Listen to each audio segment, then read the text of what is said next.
আজকে সংযুক্ত কোণ সময়ের ত্রিকোণমিতিক অপেক্ষকসমূহ ক্লাস 11 ফার্স্ট সেমিস্টারের জন্য তোমাদের কিন্তু এটা থাকবে। আজকে হচ্ছে পার্ট 2। তো আগের পার্টের এই চ্যাপ্টারের বেসিক যে কনসেপ্টগুলো সেগুলো কিন্তু আমি আলোচনা করছি। তো আজকে আমরা সরাসরি অঙ্কে চলে যাবো, ঠিক আছে? তো 123 পৃষ্ঠা বের করবে এবং সূত্রগুলো ভালো করে বুঝে তবেই কিন্তু এই চ্যাপ্টারটা আসবে। তো 1 নম্বর কোশ্চেনটা কি বলছে যে sin θ মাইনাস হাফ হয়, তবে থিটা এর মান কত? 30 ডিগ্রি, 120 ডিগ্রি, 150 ডিগ্রি, 210 ডিগ্রি। তো এখানে দেখো থিটার যে ভ্যালুটা বের করতে বলছে সেই ভ্যালুটা কিন্তু পজিটিভ। পজিটিভ কোনো একটা ভ্যালুর জন্য sine theta is equal to minus half যে হবে সেটা নির্ণয় করতে বলছে। তো প্রদত্ত যেটা আছে সেটা লিখে নিই। প্রদত্ত sine theta is equal to minus half. Sine theta is equal to minus half. তো আমাদের দেখো থিটা নির্ণয় করতে হবে। তো sine theta is equal two, এই যে সাইন এখানে মাইনাস যা আছে এখানে লিখলাম। সাইন দেখো 30 ডিগ্রির ভ্যালুটা কিন্তু হাফ। সাইন 30 ডিগ্রির ভ্যালুটা হাফ, তার মানে এই লাইনটার উপরের লাইনটা হচ্ছে মাইনাস হাফ। এবার দেখো sine theta is equal two, এইখানটায় আমি একটা সূত্র কিন্তু এখানে ব্যবহার করবো। কোন সূত্রটা? দেখো আমি যদি তোমাকে বলি যে sine 2 × 90 plus theta, sine 2 × 90 plus theta, তাহলে যেহেতু 90-র সাথে আমি আগের দিন বলছিলাম 90-র সাথে 2 গুণ আছে, সেক্ষেত্রে সাইন থাকলে এখানে প্রথমে লিখে দিব কি সাইন, আর এই যে অ্যাঙ্গেলটা সেই অ্যাঙ্গেলটা লিখে দিব থিটা। এবার এর সামনে পজিটিভ হবে না নেগেটিভ হবে সেটা নির্ভর করবে এই অ্যাঙ্গেলটা কোথায় আছে। তো 2 × 90, দুইটা 90 প্লাস থিটা।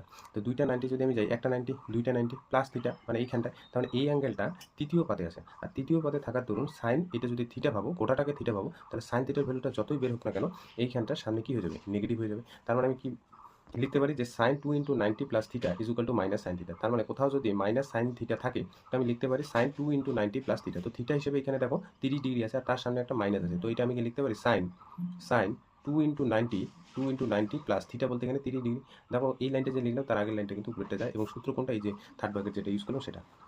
এবার সাইন থিটা, সাইন এখানে দেখো 90-র সাথে 2 গুণ করলে 180, 180-র সাথে তুমি যদি 30 ডিগ্রি যোগ করো তাহলে 210 ডিগ্রি পাবে, 210। তো সাইন সাইন যদি তুলে দিই তাহলে থিটা হয়ে যাবে 210 ডিগ্রি। তাহলে এই যে থিটার মানটা হতে হবে কত? 210 ডিগ্রি। ঠিক আছে, কোন অপশনটা হবে? ডি নাম্বার অপশনটা হবে। এবার দেখো অনেকে এখানে একটা কোশ্চেন থাকে যে এই যে দ্বিতীয় লাইনটা থেকে আমি তুলে আনছি, ঠিক আছে? দ্বিতীয় লাইনটা এখানে করছি যে সাইন থিটা এখানে কত আছে? Sine theta is equal to minus 30 degree. এই জায়গাটা অনেকে কী করে, এখানে সাইন থিটা আছে, তো এখানে sine 30 degree minus sine 30 degree এটাকে এইভাবেও লেখা যায়, সাইন মাইনাস 30 ডিগ্রি। কেন লেখা যায়? কারণ আমরা একটা ফর্মুলা জানি, sine minus theta is equal to কী লেখা যায়? মাইনাস সাইন থিটা এইভাবে লেখা যায়। তার মানে কোথাও যদি মাইনাস সাইন থিটা থাকে তাহলে সাইন মাইনাস থিটা লেখা যায়। এবার যদি সাইন সাইন উভয় দিকে তুলে যায় তাহলে থিটা হয়ে যাবে কি? Minus 30 degree. কিন্তু দেখো এইখানে যে অপশনগুলো আছে, এই যে এখানে যে অপশনগুলো আছে, কোনো অপশনে কিন্তু নেগেটিভ কোনো কোণ নেই, সেই জন্য আমরা কী করবো? পজিটিভ কোনো কোণে নিয়ে যাবো, ঠিক আছে? কাজে এই মেথডে গেলে কিন্তু তোমার থিটার মানটা এখানে নির্ণয় হলো। যদি বলতো যে থিটার মানটা নির্ণয় করো যার জন্য sine theta is equal to minus half, তাহলে থিটাটা মাইনাস 30 ডিগ্রিও হতো, 210 ডিগ্রিও হতো। তো যেটা লিখতে ওইটাই কিন্তু অ্যান্সার। কিন্তু যেহেতু এখানে অপশনে পজিটিভ কোনো একটা কোণের জন্য sine theta is equal to minus half তোমাকে নির্ণয় করতে বলছে, সেক্ষেত্রে কিন্তু থিটাটা এখানে 210 ডিগ্রি মানে পজিটিভ কোনো একটা কোণ হবে। 2 নাম্বারটা দেখো কি বলছে যে সাইন আলফা মাইনাস 540 ডিগ্রি সেটা সমান সমান কত? Sine alpha minus sine alpha cos alpha minus cos alpha. তো প্রদত্ত যে টার্মটা সেটা আমি লিখে নিই, প্রদত্ত টার্ম। তো প্রদত্ত সাইন আলফা মাইনাস 540 ডিগ্রি। আচ্ছা, আমি এই জায়গাটা কী করবো? সাইন দেখো এখানে একটা মাইনাস কমন নিলাম, তাহলে 540 ডিগ্রি আগে লিখি আর মাইনাস আলফাতে দেখো আগের লাইনটা পাবে। তো মাইনাস দিয়ে এখানে গুণ করলে মাইনাস 540 আর মাইনাসে মাইনাসে কী হয়ে যাবে? প্লাস। তো আমরা আরেকটা ফর্মুলা জানি, sine minus theta is equal to কী হয়? Minus sine theta. সেক্ষেত্রে আমরা এইটাকে গোটাটাকে যদি থিটা ভাবি, এটা গোটাটা যদি থিটা ভাবি, সাইন এটা হচ্ছে মাইনাস থিটা, সেক্ষেত্রে আমি কি লিখতে পারি? মাইনাস সাইন থিটা হিসেবে কি আছে এখানে? 540 ডিগ্রি মাইনাস হচ্ছে আলফা, এটা আছে। এবার এই 540 ডিগ্রি মাইনাস আলফা এইটাকে একটু সাজাবো। তো মনে রাখবে কোনো কোণ যদি 90 ডিগ্রির উপরে হয়, তাহলে 90 দিয়ে সেই কোণটাকে ভাগ করবে এবং ভাগ করার পর কী আসে ওটা পরে বলছি। দেখো 90 দিয়ে ভাগ করবো কোন কোণটাকে? এই যে 540 ডিগ্রিকে ভাগ করবো, তার মানে এখানে 540 লিখবা। তাহলে এখানে দেখো 90 দিয়ে 540কে ভাগ করলে একবারে 6 যায়, তাই না? তাহলে এখানে কি লেখা যায় হচ্ছে 6×9 = 540 ডিগ্রি। তাহলে এইখানে দেখো মাইনাস সাইন সাইন এই 540 ডিগ্রিকে আমি লিখতে পারি 6 × 90 ডিগ্রি, মানে এই সংখ্যাটার সাথে এই যে 90 কী করলাম? গুণ করলাম মাইনাস আলফা। ভালো করে দেখো, তাহলে এখানে কিন্তু ডিগ্রি লিখবে না, 6 হলো একটা সংখ্যার সাথে 90 ডিগ্রি গুণ করলাম, তাহলে কিন্তু 500 কত পাবো? 40 ডিগ্রি। তাহলে ঠিক আছে, তাহলে তোমাদের কি বললাম যে 90 ডিগ্রির কোনো কোণ যদি বেশি হয় তাকে 90 দিয়ে ভাগ করে এইভাবে বানাবা।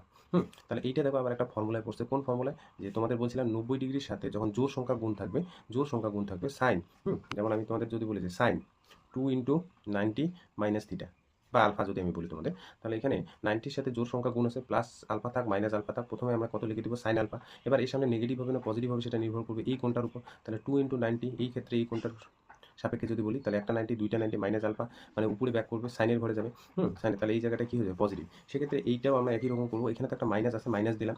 তো এখানে কী লিখবো প্রথমে সাইন, যেহেতু 90-র সাথে জোর সংখ্যা গুণ আছে মাইনাস আলফা আছে, সেক্ষেত্রে আমরা প্রথমে সাইন আলফা লিখে দেবো। তো এই সামনে পজিটিভ হবে না নেগেটিভ হবে সেটা নির্ভর করবে এই কোনটা কোথায় আছে। তাহলে 6টা 90 মাইনাস আলফা যাবো, ঠিক আছে, একটা 90 দুইটা তিনটা চারটা পাঁচটা 6টা মাইনাস আলফা কোথায় যাবে এইখানটা। তাহলে এই ঘরে পড়লে মানে সাইনের ঘরে পড়লো, তাহলে এই জায়গায় কী হয়ে যাবে প্লাস, তাহলে প্লাসে মাইনাসে মাইনাস সাইন আলফা। তাহলে এই যে সাইন আলফা মাইনাস 540 ডিগ্রি সমান সমান কত হচ্ছে মাইনাস সাইন আলফা, ঠিক আছে। তাহলে 2-এর বি নাম্বার অপশনটা হবে। এবার দেখো 3 নাম্বারটা, যদি ট্যান 35 ডিগ্রি ভ্যালুটা 0.7 হয় তাহলে বলছে যে ট্যান মাইনাস 665 ডিগ্রির মান কত। তাহলে প্রদত্ত যা আছে লিখে নিই, প্রদত্ত ট্যান 35 ডিগ্রির ভ্যালুটা বলছে 0.7, এটা লিখে নিলাম। এখন তোমাকে যার মান বের করতে বলছে সেটা লিখে নিই, ট্যান মাইনাস 665 ডিগ্রি, এটা বের করতে বলছে। তো আমরা একটা ফর্মুলা জানি, কি ফর্মুলা, যে ট্যান মাইনাস থিটাকে আগে দেখো আমরা একটু সাজাবো। ট্যান মাইনাস থিটা আকারে যখন কোনো ত্রিকোণমিতিক অপেক্ষক বের করতে বলবে তখন আমরা এটা লিখতে পারি যে মাইনাস ট্যান থিটা, এটা ফর্মুলা তোমাদের বলে দিয়েছিলাম যে মাইনাস থিটা কোনো ত্রিকোণমিতিক অপেক্ষক। তো সেক্ষেত্রে আমি এটা লিখতে পারি মাইনাস ট্যান 665 ডিগ্রি, ঠিক আছে। এবার আমি কি বলছি, যখনই কোনো অ্যাঙ্গেল 90 ডিগ্রি, যখনই কোনো কোণ 90 ডিগ্রির বেশি হয়ে যাবে তো সেই কোণটাকে 90 দিয়ে ভাগ করে দিবে। তাহলে এখানে 665কে 90 দিয়ে ভাগ করে দেবো। তাহলে দেখো এখানে 7 বাদ যাবে, 7 বাদ, 7 নং 63, এখানে 0, এটা 5 3। তাহলে আমি এই যে 665 ডিগ্রিটাকে লিখতে পারি ট্যান, ট্যান 7-এর সাথে 90 গুণ প্লাস 35, তাই না, এটার সাথে এটা গুণ করবো, 7 নং 63, 630-এর সাথে কী করবো 35 যোগ করে দেবো, তাহলে কিন্তু 600 কত পাবো 65 পাবো, ঠিক আছে। 35 এটা ডিগ্রি লিখতে হবে। তাহলে এই যে এখানে একটা ফর্মুলা আসলো, এইটা মাইনাস যা আছে আগে দিয়ে দিলাম। এইবার 90-র সাথে এখানে এই যে সংখ্যাটা দেখো, 90-র সাথে এই যে সংখ্যাটা, এই সংখ্যাটা কি বেজোড়, তাহলে 90-র সাথে বেজোড় কোনো সংখ্যা যদি থাকে আর যদি ট্যান থাকে তাহলে প্রথমে আমরা কট কত লিখে দেবো, প্লাস থিটা থাক মাইনাস থিটা থাক, এই কোণটা লিখে দেবো কট 35 ডিগ্রি লিখে দেবো। এবার এই কট 35 ডিগ্রির সামনে নেগেটিভ হবে না পজিটিভ হবে সেটা টোটালি নির্ভর করবে এই কোণটা কোথায় আছে। তাহলে দেখো এই কোণটা 7টা 90 প্লাস থিটা, তাহলে একটা 90 দুইটা তিনটা চারটা পাঁচটা 6টা 7টা 90 প্লাস এইখানে গেছে এইখানটা, তাহলে এটা চতুর্থ পাদে গেছে, চতুর্থ পাদে শুধুমাত্র কস আর সেকের ভ্যালুটা পজিটিভ হয়, বাকিগুলো কী হয়ে যাবে নেগেটিভ। তাহলে ট্যান থিটা আকারে যদি থাকে কোনো ত্রিকোণমিতিক অপেক্ষক তাহলে তার সামনে কী হয়ে যাবে মাইনাস ভ্যালু, মাইনাস হয়ে যাবে প্লাস, তাহলে কট 35 ডিগ্রি। তাহলে যেহেতু আমার ট্যান মাইনাস 65 ডিগ্রি ভ্যালু বের করতে বলছে আর ট্যান 35 ডিগ্রি ভ্যালু দেওয়া আছে, তো আমি কটটাকে আমি ট্যানে কনভার্ট করবো, তাহলে 1 এটা লেখা যায় tan 35 degree. Tan 35 degree value কিন্তু আমরা জানি সেটা কত, এই যে প্রদত্ত দেওয়া আছে 0.7। তো আমরা 0.7টাকে না একটু সাজাবো, তো এটা লেখা যায় 7-এর নিচে 10, তাহলে এইটাকে 7কে তুমি 10 দিয়ে ভাগ করো 0.7 পাবে, তাহলে উপরে যাবে 10 নিচে হবে কি 7, তাহলে 10-এর নিচে 7 যে অপশনে আছে সেটি অ্যান্সার, তার মানে কি সি নাম্বার অপশনটা কিন্তু অ্যান্সার, ঠিক আছে। তাহলে একই রকম কিন্তু 4 নাম্বারটা তোমরা করো। 4 নাম্বারটা দেখো, 4 নাম্বারটা এখানে কি আছে কট মাইনাস 870 ডিগ্রি, যেভাবে আমি এই যে এই মানটা বের করলাম সেটা কিন্তু এখানে করবো। এইটা প্রথমে এই যে ট্যান যেহেতু মাইনাস থিটা ছিল মাইনাস ট্যান থিটা লিখছিলাম, এখানেও তাই লিখবে কট মাইনাস থিটা মাইনাস কত 870 ডিগ্রি, তারপরে এটাকে তোমরা 90 দিয়ে ভাগ করে আগেরটার মতো লিখবে। যেমন এই অঙ্কটা আরও করে দিই একটা 5 নাম্বারটা, কস কি বের করতে বলছে মাইনাস 1170 ডিগ্রির ভ্যালু তোমার নির্ণয় করতে বলছে, এ বি সি ডি অপশনগুলো দেওয়া আছে। তো প্রদত্ত যেটা আছে সেটা লিখে নিই, ঠিক আছে। তো প্রদত্ত লিখে নিই, প্রদত্ত কস মাইনাস 1170 ডিগ্রি ভ্যালুটা তোমার বের করতে বলছে। তো আমরা এই যে কস মাইনাস থিটা যেহেতু বের করতে বলছে ডাইরেক্ট আমরা সূত্র জানি না, সেই জন্য আমরা একটু আগের ফর্মুলায় চলে যাবো যে কস মাইনাস থিটা কী লেখা যায় কস থিটা, কস মাইনাস থিটা লেখা যায় হচ্ছে কস থিটা। তো এই কস মাইনাস থিটা আকারে এখানে আছে, তো কস মাইনাস থিটা হিসেবে এটা আছে, তো এটা লিখতে পারি কস 1170 ডিগ্রি। তো ডাইরেক্ট আমরা 1170 ডিগ্রি ভ্যালু জানি না, তো কী করবো 1170কে আমরা 90 দিয়ে ভাগ করে দেবো, 90 দিয়ে, ঠিক আছে। তো দেখো 90-র সাথে 10 দিয়ে হচ্ছে না, 11 দিলে 990, তাহলে 11 হচ্ছে না, 12 দিয়ে করি, 12 না 13 দিয়ে একবারে 13 দিয়ে করো, তো একবারে দেখো 0 27 আর এখানে হচ্ছে 0 এবং 9, তাই না, তাহলে 0 7 1170, 13 দিয়ে একবারে করলে কিন্তু 90 আর 13 গুণ করলে 1170 হবে, কিছু পড়ে নাই মানে কি সেটা 0। তো আমি এইখানে কি লিখতে পারি কস এই যে 1170কে 13 গুণ 90 ডিগ্রি, মানে 13-র সাথে 90 গুণ করবো, প্লাস দাও মাইনাস দাও যাই দাও না কেন এইটা 90 ডিগ্রি থাকে, ধরে নাও আমি 13 গুণ 90 যোগ হচ্ছে 0 ডিগ্রি দিলাম, তো সেটাই হচ্ছে আমাদের কত 1170, এখানে কিছু পড়ে নাই মানে কি 0, তো প্লাস দাও মাইনাস দাও আগের মানটাই থাকবে। এবার এইখানে লক্ষ্য করো এই 90-র সাথে কোন সংখ্যা আছে 13 হলো একটা বেজোড় সংখ্যা, তো আমি বলছিলাম কস বেজোড় সংখ্যা কোনো 90 প্লাস থিটা থাক মাইনাস থিটা থাক, তো কস থাকলে প্রথমে আমরা কি লিখে দেবো সাইন এখানে অ্যাঙ্গেলটা কত ধরলাম, অ্যাঙ্গেলটা হচ্ছে 0 ডিগ্রি ধরলাম, তো আমি অ্যাঙ্গেলটা এখানে লিখে দিলাম 0 ডিগ্রি, সাইন 0 ডিগ্রি। তো এর সামনে পজিটিভ হবে না নেগেটিভ হবে এই কোণটা নির্ভর করবে, তাহলে 13টা 90 প্লাস হচ্ছে 0 ডিগ্রি মানে প্লাস থিটা আকারে আছে, ঠিক আছে। 13টা 90, তাহলে এইটা হলো গোটাটা 4টা 4 4 8, তারপর হচ্ছে 12, তারপর হচ্ছে এইখানে বললো তাই না, এখানে বললো 13টা, এইখানে বলবে 13টা 13টা এইখানে পড়বে, 13টা 90 প্লাস থিটা মানে এইখানটায় পড়লো 0 ডিগ্রি, প্লাস 0 মানে আমি প্লাস যেহেতু বলছি যে ক্রস করে যাবে 90টা, তো তুমি এখানে ভাবতে পারো তাহলে এখানে যদি দেই তাহলে কি হয়ে যাবে, মাইনাস পড়ে যাবে, যেহেতু কসের মানটা সাইনের ঘরে ঢুকছে তাহলে মাইনাস, তো সাইন জিরোর ভ্যালু 0, নেগেটিভ 0 পজিটিভ 0 লিখলেও হয়, না লিখলেও হয়, শুধুমাত্র 0 লিখলেও কিন্তু হবে, ঠিক আছে। সাইন 0 ডিগ্রি ভ্যালু নেগেটিভ 0 আর 0 লেখা একই ব্যাপার, তার মানে কোন মানটা হবে, সি নাম্বারটা হবে। তো একই রকম করে 6 নাম্বারটা করো, 4 নাম্বারটা একই রকম। পর নেক্সট হচ্ছে 7 নাম্বারটা, কি বলছে, নিচের কোনটি cos 5 পাই/2 মাইনাস 19 পাই/3 এর মান সেটা তোমাকে নির্ণয় করতে বলছে। তো প্রদত্ত যা আছে লিখে নিব, প্রদত্ত প্রদত্ত cos 5 পাই/2 মাইনাস 19 পাই/3। তো আমরা কি করবো, এখানে আগে লসাগু করবো cos, দেখো নিচে লসাগু করলে হয়ে যাবে 6, তাহলে 3 দিয়ে গুণ হবে উপরটা, 3 দুগুণে 6, 3 দিয়ে গুণ করলে উপরে হবে 15 পাই, মাইনাস 3 দিয়ে 6কে ভাগ করলে 2, 2 দিয়ে উপরটা করলে হচ্ছে 38 পাই, ঠিক আছে, উপরে হচ্ছে 38 পাই cos, তাহলে এখানে উপরে পাচ্ছি হচ্ছে 38 পাই থেকে 15 পাই বিয়োগ করবো, কিন্তু বিয়োগটা হয়ে যাবে 23 পাই, তাহলে সামনে দিব মাইনাস, কারণ বড়টা চিহ্ন এখানে কি আছে মাইনাস, আর নিচে হচ্ছে 6। এবার দেখো পাই মানে 180, 180কে তুমি যদি 6 দিয়ে ভাগ করো তাহলে পাবে হচ্ছে 30 ডিগ্রি, তাহলে এখানে কি করবো cos -23 ইন্টু 30 ডিগ্রি গুণ করে দেবো, মাইনাস cos ইন্টু 30 ডিগ্রি, এটা গুণ করলে হয়ে যাবে cos মাইনাস 690 ডিগ্রি, 690 ডিগ্রি। তো এবার কি করবো, এই 690 ডিগ্রি cos যে মাইনাস থিটা আকারে আছে, তো minus cos theta, cos minus theta equal to লেখা যায় cos থিটা, তো আমি এটা লিখতে পারি cos 690 ডিগ্রি। এইবার কোনো একটা অ্যাঙ্গেল যদি 90 ডিগ্রির বেশি হয় তার ত্রিকোণমিতিক অপেক্ষক নির্ণয় করতে হলে সেই অ্যাঙ্গেলটাকে 90 দিয়ে ভাগ করে দিবে, সেই অ্যাঙ্গেলটাকে 90 দিয়ে ভাগ করে দিবে, তাহলে 7 বাদ যাবে, 7 নং 63, ঠিক আছে, এখানে হয়ে যাবে তোমার 6 শূন্য, তার মানে এই যে 7 আর 9 গুণ করবো যোগ হচ্ছে 60, তার মানে এখানে কি আমি লিখতে পারি cos 7 গুণন 90 ডিগ্রি প্লাস হচ্ছে 60 ডিগ্রি, ঠিক আছে, প্লাস হচ্ছে 60 ডিগ্রি, তাহলে দেখো এই যে এটার সাথে গুণ করবো আর 60 যোগ করবো তাহলে কিন্তু 690 হয়ে যাবে। এবার এটা একদম ফর্মুলায় পড়ে গেল, 90-র সাথে বেজোড় সংখ্যা গুণ প্লাস থিটা, তার মানে প্রথমে লিখে দেবো সাইন থিটা হিসেবে আছে এখানে 60 ডিগ্রি, তার সামনে প্লাস হবে না মাইনাস হবে সেটা নির্ভর করবে এই কোণটা কোথায় আছে, তাহলে এই কোণটা দেখো কোথায় আছে 7টা 90, তাহলে 1টা 2টা 3টা 4টা 90, 5টা 6টা 7টা 90 প্লাস থিটা মানে এইখানে আছে, তাহলে ওয়ান চতুর্থ পাদে আছে, আর চতুর্থ পাদে কি হয় cos আর sec এর মানটাকে তো পজিটিভ হয়, তাহলে cos এটা থিটার মানটা বের করতে বলছে, তাহলে এর সামনে কি হয়ে যাবে পজিটিভ হবে, তাহলে সাইন 60 ডিগ্রি ভ্যালু হচ্ছে √3/2, তাহলে √3/2 যেটা আছে সেটাই কিন্তু অ্যান্সার। এরপর নেক্সট হচ্ছে 8 নাম্বার কোশ্চেনটা, কি বলছে, sec square theta is equal to 4xy by হচ্ছে x প্লাস y তার হোল স্কয়ার, বলছে এই যে কন্ডিশনটা কখন সত্য হবে যদি এবং কেবলমাত্র যদি কোন কন্ডিশনের জন্য এটা বলছে সত্য হবে সেটা তোমাদের নির্ণয় করতে বলছে। তো এই কোশ্চেনটা একটু ব্যাক ক্যালকুলেশন করবো, ব্যাক ক্যালকুলেশনটা কি সেটা ভালো করে বুঝবে। তো এটা হচ্ছে 8 নাম্বারটা, তো আমরা একটা ফর্মুলা জানি, তো আমরা জানি এই যে sec থিটার ভ্যালুটা গ্রেটার অর ইকুয়াল টু 1, তাহলে 1 হতে পারে বা 1 এর থেকে কি হতে পারে বড় হতে পারে। এবার যদি আমি উভয় দিকে বর্গ করে দেই তাহলে এইদিকে sec square theta greater or equal to কি হয়ে যাবে 1 স্কয়ার, মানে কত হয়ে যাবে 1 হয়ে যাবে, তার মানে কি পেলাম যে sec স্কয়ার থিটার ভ্যালুটা হয় 1 অথবা sec স্কয়ার থিটার ভ্যালুটা গ্রেটার দেন 1।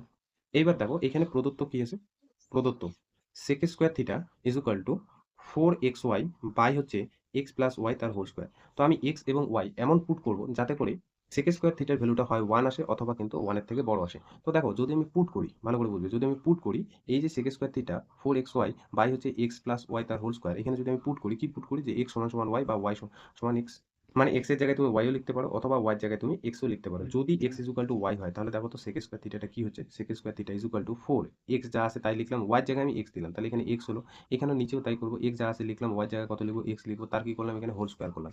তো উপরে হয়ে গেল 4x আর x গুণ করলে হয়ে যাচ্ছে 4x স্কয়ার, নিচে x যোগ করলে 2x, 2x এর হোল স্কয়ার মানে এখানে হয়ে যাচ্ছে 4x স্কয়ার। তাহলে দেখতেই পাচ্ছ এখানে 4x square by 4x square কাটাকুটি করলে কত হয়ে যায় 1 হয়। এটা কখন কাটবে বলো তো, নিচের টার্মটা যদি 0 না হয়, কারণ নিচের টার্ম যদি কোনো কারণে 0 হয়ে যায় তাহলে কিন্তু উপর নিচ কাটাকুটি করা যায় না, ঠিক আছে। যেমন দেখো আমরা 2/2 কেটে গিয়ে কত হয়ে যায় 1 হয়ে যায়, তাহলে এই যে 2টা নিচের 2টা 0 না, এবার যদি আমি বলি যে উপরে হলো 0 নিচে হলো 0, হ্যাঁ উপরে হলো 0 নিচে হলো 0, তাহলে তো এটাও আগেরটার মতো কাটাকুটি করে কত হওয়া উচিত ছিল 1, কিন্তু 0 দিয়ে কি ভাগ করা যায়, যায় না, তাহলে নিচের যে সংখ্যাটা মনে রাখবে উপর নিচ একই সংখ্যা তখনই কাটবে যদি নিচেরটা 0 না হয়, তাহলে এটাও তো কেটে কুটে কত হতো 1 হতো, কিন্তু আমরা জানি 0 দিয়ে কোনো সংখ্যাকে ভাগ করা যায় না, অসংগত, সেই জন্য এই নিচের টার্মটা আর উপরের টার্মটা একই হওয়া যদি হয় তখনই কাটবে উপর নিচ, যদি নিচের টার্মটা 0 না হয়, ঠিক আছে। তাহলে sec স্কয়ার থিটা কত পেলাম 1, তাহলে আমরা দেখতে পাচ্ছি যে এই যে sec স্কয়ার থিটা প্রদত্ত যেটা দেওয়া আছে 4xy by x plus y তার হোল স্কয়ার, সেখানে x এর ভ্যালুটা y যদি আমি পুট করি তাহলে sec স্কয়ার থিটার ভ্যালুটা কত পাচ্ছি 1, কারণ sec স্কয়ার থিটার ভ্যালুটা 1 হতে পারে কোন কন্ডিশনে, যখন x আর y দুইটাই সমান এবং x not is equal two zero, তাহলে বি নাম্বার অপশনটা হবে। দেখো সি নাম্বার অপশনটা যদি কেউ দেয় তাহলে কিন্তু ভুল হয়ে যাবে। এক্স আর ওয়াই দিলে এই যে সেকেন্ড স্কোয়ার থিটার এখানে পুট করলে তার ভ্যালুটা 1 আসে ঠিকই, কিন্তু এই যে নিচের টার্মটা যে তখন কাটছে এই কন্ডিশনে কাটছে, এটা যদি না দাও তাহলে কিন্তু ভুল হয়ে যাবে। তাহলে সি নাম্বার অপশনটা হবে না, শুধুমাত্র এক্স আর ওয়াই সমান হলে হবে না, এক্স এর ভ্যালুটা not is equal two zero হতে হবে। এবার 9 নম্বর কোশ্চেনটা দেখো কি বলছে, যে tan theta plus sec theta E to the power x, তাহলে বলছে cos থিটা এর মান কত। তো অপশনগুলো দেখতেই পাচ্ছ, e to the power x plus e to the power minus x by two, এরকম করে অপশনগুলো আছে। তো আমরা cos থিটার মানটা নির্ণয় করবো, যা যা প্রদত্ত আছে সেটা লিখে নিই। তাহলে প্রদত্ত প্রদত্ত sec theta plus tan theta, আগে পরে লিখলাম ই টু দি পাওয়ার এক্স। এবার দেখো আমরা একটা sec আর tan এর মধ্যে রিলেশন জানি, আমরা জানি এটা 1 নাম্বার দিই, sec square theta minus tan square theta is equal to হচ্ছে 1। তো এইখানে এই সাইডটায় দেখো স্কোয়ার মাইনাস বি স্কোয়ারের ফর্মুলা ইউজ হবে, তাহলে sec theta plus tan theta into sec theta minus tan theta, এই দুটো গুণ করলে কিন্তু দেখো উপরেরটা পাবে ইজ ইকুয়াল টু হচ্ছে 1। এইখানে যদি আমরা ইউজ করি 1 নং, তাহলে এটা লেখা যাবে e to the power x sec theta minus tan theta is equal to হচ্ছে 1। এই ই টু দি পাওয়ার এক্সটাকে এদিকে নিয়ে যায়, তাহলে sec theta minus tan theta লেখা যায় 1 by e to the power x. আর 1 by e to the power x এখানে যদি সূচক ইউজ করো, সূচক ব্যবহার করো, তাহলে কিন্তু এটা লেখা যায় e to the power minus x, তাহলে এটা 2 নম্বর দিলাম। এবার কি করবো, 1 আর 2 যোগ করে দেবো, 1 আর 2 যোগ 1 নং যোগ 2 নং, যোগ করে পাই, যোগ করে পাই। তাহলে 1 এ আর 2 এ এমন, দেখো বাম পক্ষে এখানে প্লাস ট্যান থিটা আছে, এখানে হচ্ছে মাইনাস ট্যান থিটা আছে, তাহলে যোগ করলে বাম পক্ষে ট্যান থিটা গুলো উঠে যাবে। এখানে হলো সেক থিটা, এখানে সেক থিটা, তাহলে কয়টা সেক থিটা, দুইটা সেক থিটা, তাহলে 2 সেক থিটা থাকবে বাম পক্ষে। হ্যাঁ, আর এখানে কি থাকবে, 1 নংয়ের ডান পক্ষে ই টু দি পাওয়ার এক্স আছে, আর 2 নংয়ে e to the power minus x, তাহলে এখানে লেখা যায় e to the power x plus e to the power minus x. এটা হচ্ছে 2 sec theta is equal to e to the power x plus e to the power minus x. আমার কিন্তু cos থিটার ভ্যালুটা লাগে, এখানে হচ্ছে সেক থিটার ভ্যালুটা, তাহলে কত পাচ্ছি, e to the power x plus e to the power minus x by হচ্ছে 2। এবার sec থিটাকে লেখা যায় 1 by cos theta is equal to e to the power x plus e to the power minus x by হচ্ছে 2। এই এবার আমি কি করব, cos থিটার ভ্যালুটা নির্ণয় করব। তাহলে cos theta is equal to, এদিকে উল্টে গেল, তাহলে এদিকে উল্টে যাবে 2 by e to the power x plus e to the power minus x, তাহলে এটা বি নাম্বার অপশনে বি।